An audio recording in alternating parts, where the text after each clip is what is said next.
Hello, hello, bienvenue dans Scalable ta Biz. Tu l'attendais, enfin le retour du podcast qui te fait vibrer tes chiffres, qui t'envoûte avec des déductions, qui te guide vers ta réussite financière. Je suis heureuse de t'accueillir. Ici Audrey, aka la diva des chiffres, comptable passionnée qui manie les calculs avec élégance et précision. En ma compagnie, tu vas découvrir les secrets les mieux gardés de la comptabilité, les subtilités fiscales qui peuvent changer la donne et les astuces pour gérer mieux tes finances, tant entreprise que pour ta vie personnelle. Chaque semaine, on va décortiquer ensemble des sujets essentiels tels que la gestion comptable d'entreprise, les stratégies d'optimisation fiscale, les conseils pour augmenter tes bénéfices et bien plus encore. C'est avec un très grand plaisir que je te souhaite la bienvenue.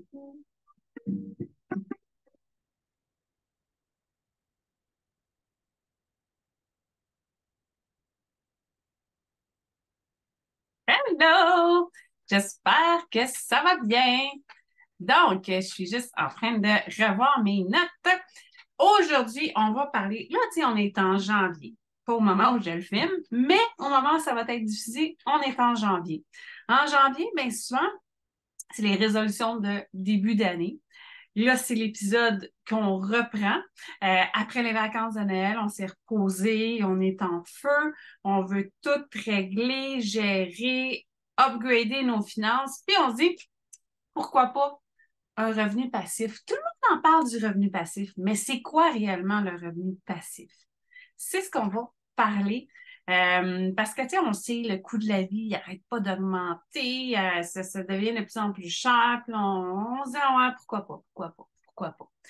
Salut à tous, chers auditeurs. Je suis Audrey, aka la diva des chiffres. Je suis super heureuse de vous retrouver en 2024. Yeah! Pour un nouvel épisode qui va vous inspirer, vous donner des clés pour booster vos finances. Aujourd'hui, on plonge dans le monde du revenu passif pour tout savoir sur cette source d'argent qui travaille pour vous, pour nous, pendant qu'on dort. Intrigué? On reste à l'écoute pour en savoir davantage. Comprendre le revenu passif et son impact fiscal.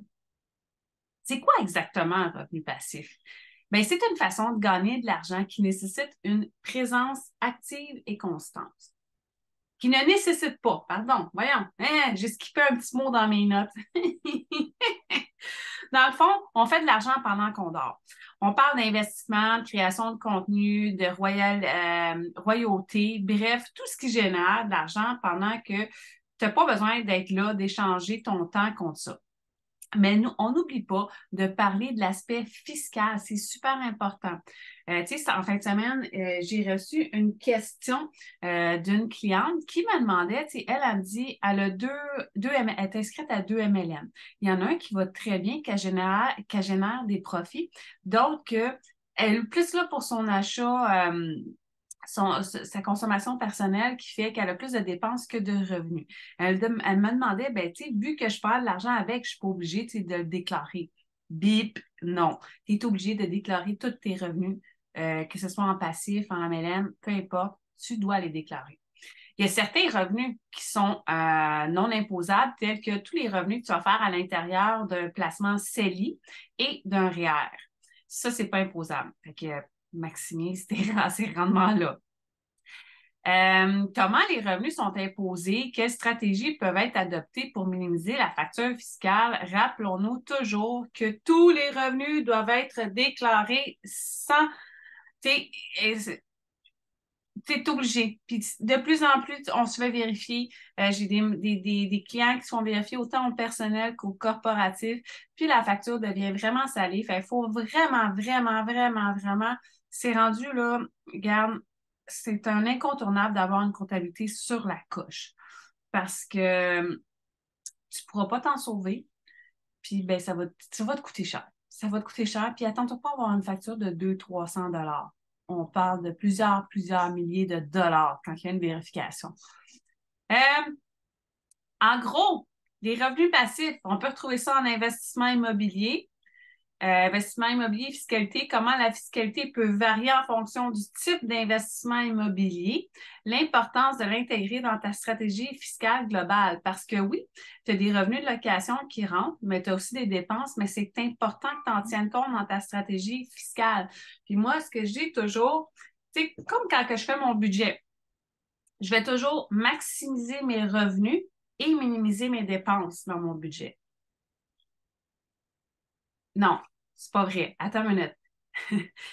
C'est l'inverse. C'est l'inverse tout le temps que je. Ben, pour le budget. Non, c'est vrai. C'est pas. Stop, rewind. Et gars, j'ai mal exprimé ma pensée. Quand je fais mon budget, c'est ça quand je ne fais pas mes notes, hein, puis que j'improvise. Quand je fais mon budget, je viens minimiser mes revenus et maximiser mes dépenses. Fait que comme ça me laisse toujours un scénario dans le pire des cas. Ça va me coûter, je n'aurai pas beaucoup de sous qui rentrent, mais ça va me coûter ça. Fait que, ça enlève le goût de dépenser. Mais l'objectif, c'est de toujours rester, d'avoir un équilibre. Puis par la suite, ben, au fur et à mesure que le mois avance, ben, là, je vais rentrer les dépenses puis, ben, et les revenus aussi. Puis là, c'est là qu'on va voir. Mais en planification fiscale, c'est l'inverse. On vient maximiser les revenus dans le sens qu'on vient, quand on fait une stratégie fiscale, on vient mettre les revenus au top là, de son apogée, puis les dépenses au minimum pour voir combien ça va nous coûter d'impôts. Puis de là, on fait notre stratégie fiscale. C'est ce que je voulais dire, que j'ai pas, que j'ai improvisé sur mes notes. Hein? Mais chanté. Dividendes et actions et impôts. Moi, je suis, quand tu es actionnaire, tu peux recevoir des dividendes d'une entreprise où est-ce que tu travailles, que tu sois actionnaire ou pas. Il peut y avoir un partage de dividendes, c'est imposable. Tu vas recevoir un relevé à la fin de l'année. Fait que c'est imposable. Exemple, moi, j'achète des actions, je t'en ai déjà parlé via l'application, là, je vais encore massacrer le nom, le West Simple. Ben, c'est hors REER, c'est hors CELI, c'est donc imposable. Fait que quand je reçois des dividendes de mes placements, ben, c'est de l'argent que je suis imposée. C'est là-dessus que je suis imposée. Sauf que, tu sais, à la fin de l'année, parce que tu as 4 relevés, tu as tes relevés mensuels, tu as tes relevés trimestriels, puis tu as tes relevés de fin d'année de fiscaux. Ça va prendre si tu as eu des pertes, puis si tu as eu des revenus. Puis après ça, ben, c'est ça qui est imposé. Soit la perte, soit le revenu. Puis on appelle ça un gain en capital. C'est donc imposé à 50 %. Autant le gain que la perte. Les revenus de location, les revenus de location, parce que tu as des investissements en immobilier, puis tu as des revenus, les revenus locatifs, j'en ai parlé, la déclaration d'impôt. Comme quand tu as des revenus de location, tu peux déduire, mettons, si ton, ton building n'est pas à proximité, mais tu peux déduire des frais de kilométrage, des frais administratifs par rapport à ça. Si tu places des annonces, là, je m'en dis dans les journaux, là, mais c'est plus trop d'actualité. Tu fais une pub, des choses comme ça, tu peux. Ça, c'est toutes des dépenses qui sont admissibles. L'entretien, réparation, c'est toi qui payes le déneigement. Même si tu le recharges au locataire, parce que tu vas voir, tu vas déclarer comme un revenu par rapport qui paye la facture de déneigement, mais toi, tu as une facture de dépense. Fait que, ça vient comme habituellement, on charge toujours un petit frais administratif là, quand on assume les factures, ce qui est normal aussi. Donc, c'est ça. C'est un peu grosso modo comment ça fonctionne, sans entrer dans les détails trop fiscaux pour que tu tombes endormi. C'est ça. Les différentes sources de revenus passifs et leur fiscalité. Il existe diverses façons de créer un flux de revenus passifs. On peut parler d'investir dans l'immobilier, les dividendes d'actions, les revenus de location, les droits d'auteur, les revenus publicitaires, parce que tu peux mettre de la publicité. Mettons, tu te crées un blog, tu mets de la publicité, ça va te créer un revenu que tu vas déclarer aussi. Les créateurs, si tu décides que tu deviens influenceur puis ça fonctionne bien, bien, les revenus doivent être imposés. Puis fais attention, ça a fait beaucoup l'actualité. Il y avait des influenceuses qui avaient eu beaucoup de paiements en produits nature sur tout ça. C'est imposé. Fait qu'il faut faire bien attention avec ça. Puis bien plus encore. L'idée est de diversifier pour minimiser les risques, mais aussi de comprendre les implications financières de chaque source. Il ne faut jamais oublier que chaque dollar généré passe par le filtre du fisc. Tu peux pas, tu sais, tu peux t'en sauver à court terme, mais à moyen et long terme, je te garantis que tu ne t'en sauveras pas. Garantie, garantie. Stratégie d'investissement et optimisation fiscale. Comment on structure les investissements pour minimiser l'impact fiscal et intégrer des stratégies dans la planification financière? Bien, première des choses, moi, ce que je te dirais, est-ce que tu as des droits inutilisés en réel? Est-ce que tu as des droits inutilisés en CELI? Et est-ce que tu as ouvert ton compte CELI App qui est nouveau de cette année? Si ces trois véhicules-là, que tu ne payes pas tu n'es pas imposé sur les revenus qu'ils dégagent, bien, il faut les maximiser avant de maximiser quoi que ce soit d'autre. À moins de le faire en ayant une intention claire et nette. Tu sais, comme je te parlais de West Simple, ben, tu sais, moi, j'ai vu que le CELIAP il est ouvert. Moi, je l'ai eu, je pense, juste cet automne. J'ai pu l'avoir. J'ai pas mis le 8 000 encore. J'ai commencé à mettre des sous dedans. Mon CELIAP, il n'est pas rentabilisé dans le sens qu'il n'est pas maximisé à son plein aux droits, les droits que j'ai. Même chose pour Montréal. Mais pareil, tu sais, moi, l'application West Simple, c'était au départ, il y a 2 ans, je voulais juste, tu sais, m'amuser puis comprendre un peu la bourse. That's it, là, tu sais, puis c'est tout. Puis contrairement à mon institution financière, ça, j'en ai déjà parlé dans un autre épisode de podcast, l'épisode 78, si je me souviens bien. Mon institution financière, je suis obligée d'acheter l'action complète. Tandis que sur l'application West Simple, je peux acheter juste une fraction de l'application. Je vais te le remettre en bio, en description de l'épisode de l'application, là, pour que si jamais ça tente, parce que si tu utilises mon lien, ben moi, j'ai un petit tristourne, puis toi aussi, tu as un avantage pécunier pour toi aussi. C'est intéressant. Les créateurs de contenu et le statut fiscal, les différents statuts fiscaux pour les créateurs de contenu en ligne et comment choisir celui qui convient le mieux en tenant compte des obligations fiscales associées.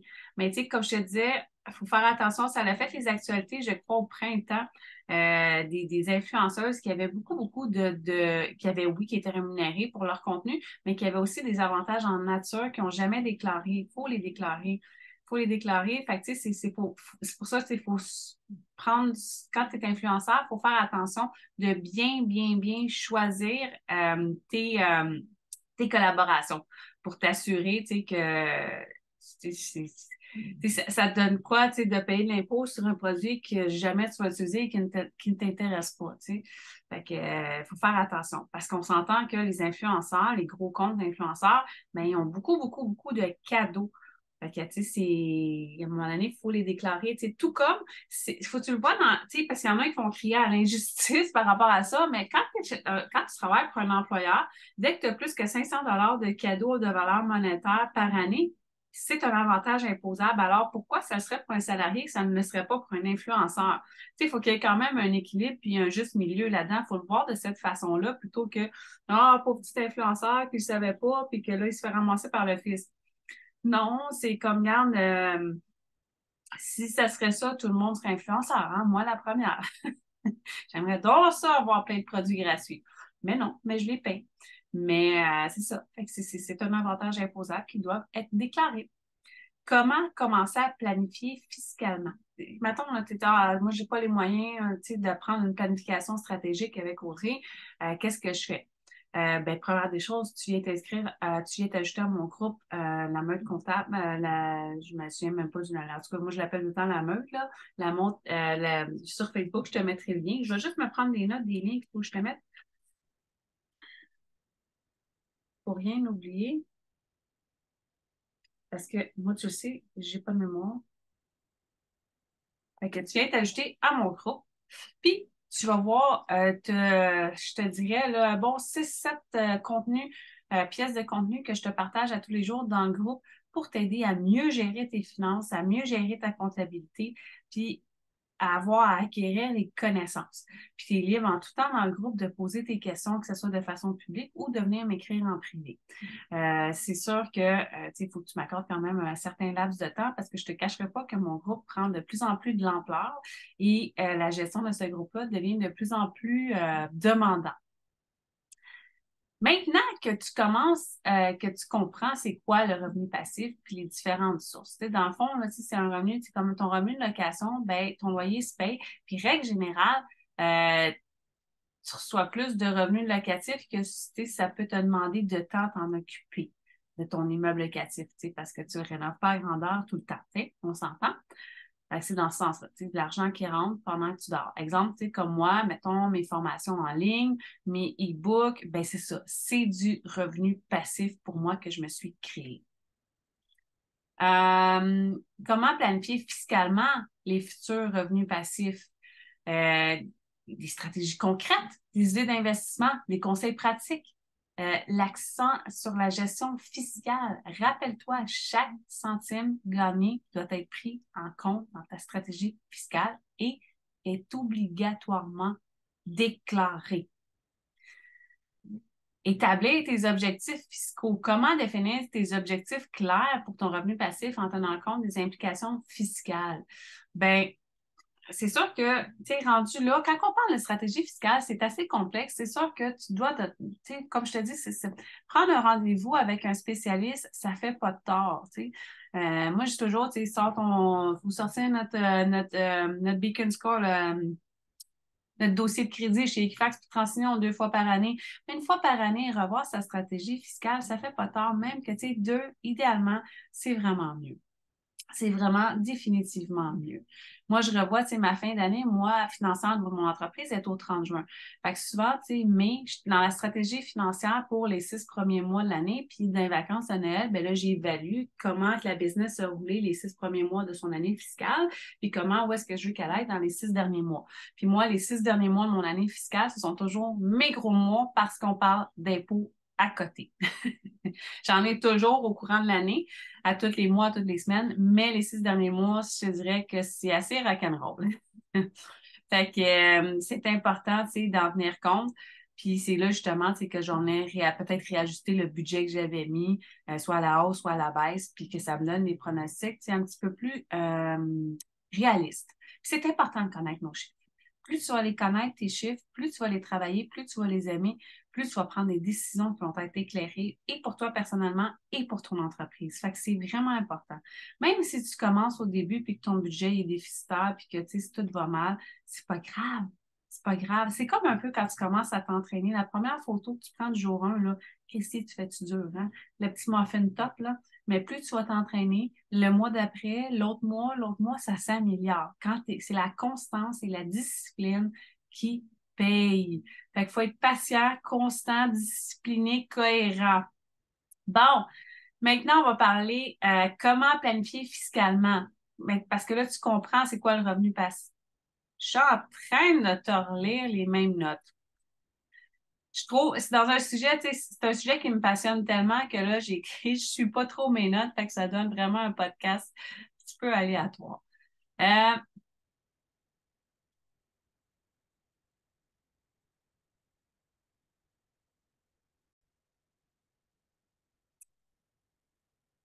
donc, c'est ça. Fait que, tu sais, des fois, oui, tu sais, prendre un rendez-vous pour faire une stratégie fiscale, ça peut t'apparaître, tu sais, comme cher, mais c'est un investissement pour toi. L'objectif, c'est de te faire de te faire épargner.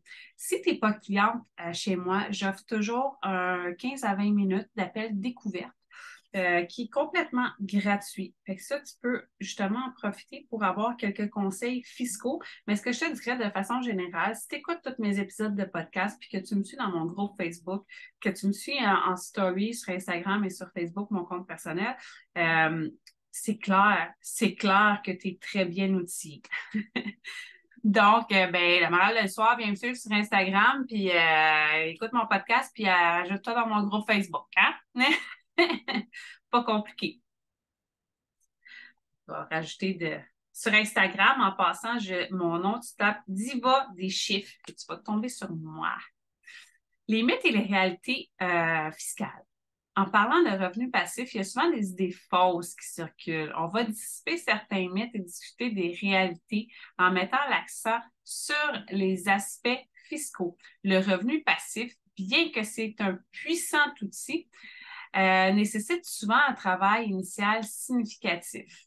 Cela inclut une planification fiscale solide. Puis, il ne faut pas oublier que les rêves financiers les plus passifs ont un rendez-vous avec l'administration fiscale.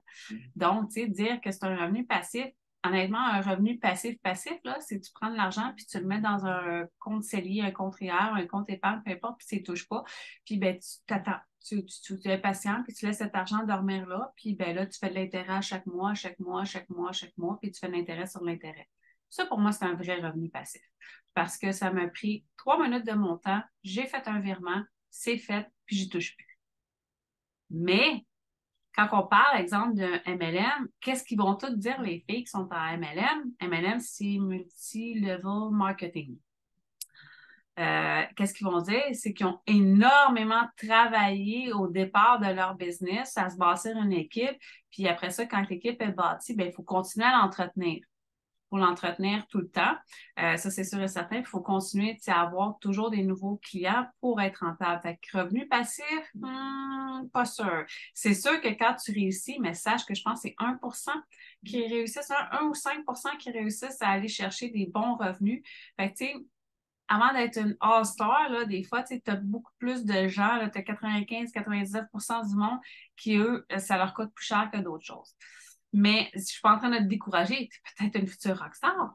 Mais sauf que, tu sais, il faut juste, pas s'attendre à devenir riche avec ça en une nuit. Comme il ne faut pas s'attendre, j'ai placé, de l'argent à la banque, puis je vais faire plein de revenus d'intérêt, je vais pouvoir prendre ma retraite non plus. Parce que si tu fais le calcul, il faut que tu aies énormément de sous de placer pour arrêter de travailler. Puis quand tu ne travailles pas, qu'est-ce qui se passe? Tu t'ennuies, tu dépenses. Fait faut que tu aies un méchant bon placement. Le mythe du sans-effort, fiscalement, OK? Tu as besoin de faire un investissement initial, que ce soit, ton versement initial, que ce soit, mettons, par exemple, en achat de la trousse, même si on dit, tu peux te passer une business là, pour genre 50$, tu achètes la trousse de départ. Oui, mais c'est parce que si tu ne connais pas les produits, tu ne les as pas testés, tu n'as pas de résultats, tu peux te débrouiller avec les résultats des autres membres dans ton upline, sauf que est-ce que ça va être aussi percutant que si ça serait tes résultats? Pas nécessairement. Donc, il faut faire attention par rapport à ça. Persévérance et optimisation fiscale. L'importance de la persévérance dans n'importe quel domaine de ta vie, c'est la clé.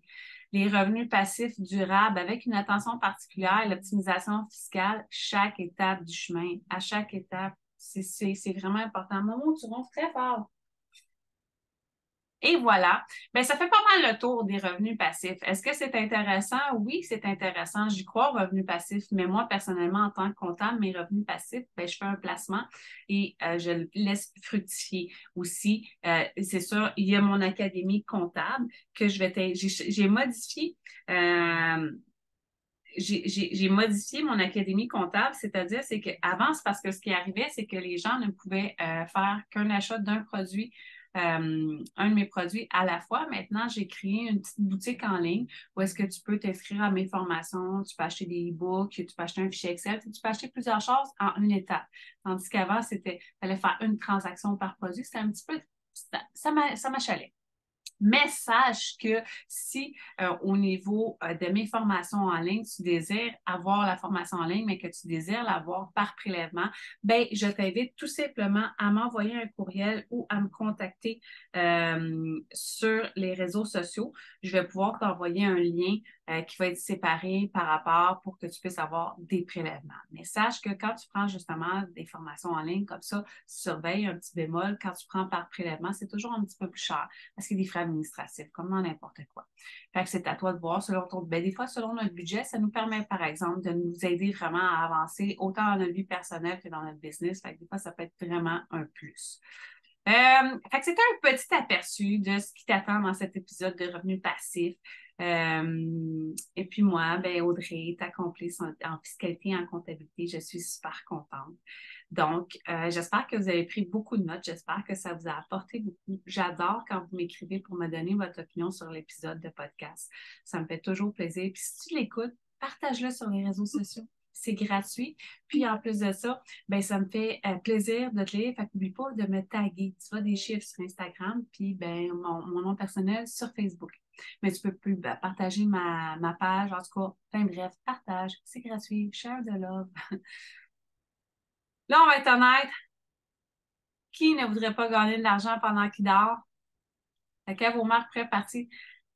Dites-moi dans en commentaire, c'est quoi votre source de revenus passifs, vous? Pluguez-vous, faites pas une plug. Tu as un MLM, n'importe quoi, plug-les. Ça va me faire plaisir. Sur ce, ben, je te souhaite une belle continuité, puis on se revoit dans un prochain épisode. Voilà, chers auditeurs, toujours un plaisir d'avoir partagé ce moment avec toi et j'espère te retrouver la semaine prochaine dans un autre épisode de podcast. Rappelle-toi que tes finances personnelles et ta comptabilité sont ta priorité et sont le cœur de ton entreprise. En appliquant tous mes conseils, tu seras mieux préparé pour gérer tes finances et ta comptabilité, éviter les écueils courants. Et merci de m'avoir rejoint. On se retrouve bientôt pour encore plus de conseils financiers et comptables. Prenez soin de ton entreprise et à bientôt.